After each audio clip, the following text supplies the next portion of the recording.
বসন্ত উৎসব 2025। তো hello friends, welcome back to my channel সম্পাস diary.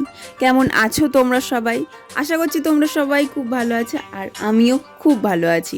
তো আজকে আমরা এসছি বসন্ত পুজো। বসন্ত মেলা বসেছে আমাদের অনেক দিন আগে, প্রায় এক সপ্তাহ আগে। আসবো না ভাবছিলাম, কিন্তু মা বলল যে যাবে, এই জন্য মায়ের সাথে এলাম। আমি, অঙ্কিতা, আমার দুটো বোন আর লক্ষ্মীদি।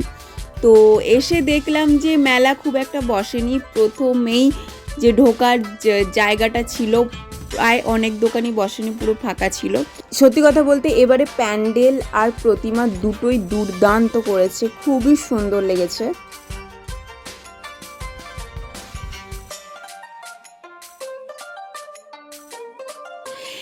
এবারে এসে দেখলাম আগের বারের মতো মেলা বসেনি, কারণ আগের বারে প্রচুর দোকান থাকতো, প্রচুর ভিড় থাকতো।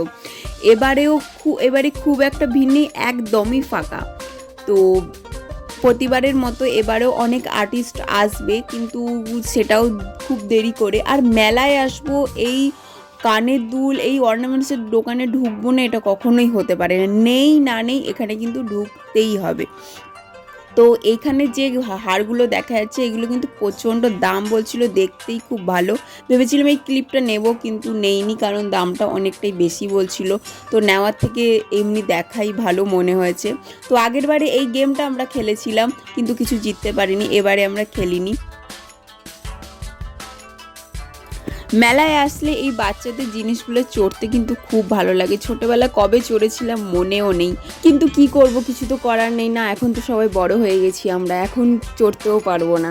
তাই দেখেই মনকে শান্ত করতে হবে।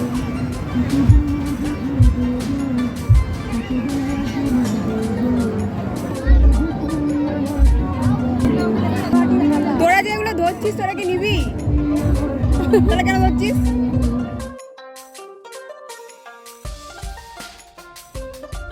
মেলার সব দোকানের মধ্যে আমার এই দোকানটা সব থেকে বেশি পছন্দ হয়েছে, কারণ এখানে সমস্ত মাটির জিনিস, ইউনিক জিনিস এখানে আছে। তো এখানে দেখছিলাম দামটা বেশি বলছিল, আমরা তবু কিছু নেইনি, কিন্তু দেখতে কিন্তু দুর্দান্ত লাগছিল। আর নেওয়ার মধ্যে অঙ্কিতা শুধু কাপ নিয়েছিল, আমরা আর কিছু নেইনি। বসন্ত মেলায় আসলে আমরা সবাই কিন্তু ভেলপুরি খাবো, এটাই হচ্ছে বসন্ত মেলার স্পেশালিটি। তো আমরা সবাই খেলাম। তো যাওয়ার আগে সবাই মিলে একটা একটা করে জুস খেয়ে নিলাম, আলাদা আলাদা ফ্লেভারে। তো দেখা হচ্ছে তোমাদের সাথে আবার একটা নতুন ভিডিওতে। আজকের মতো টাটা।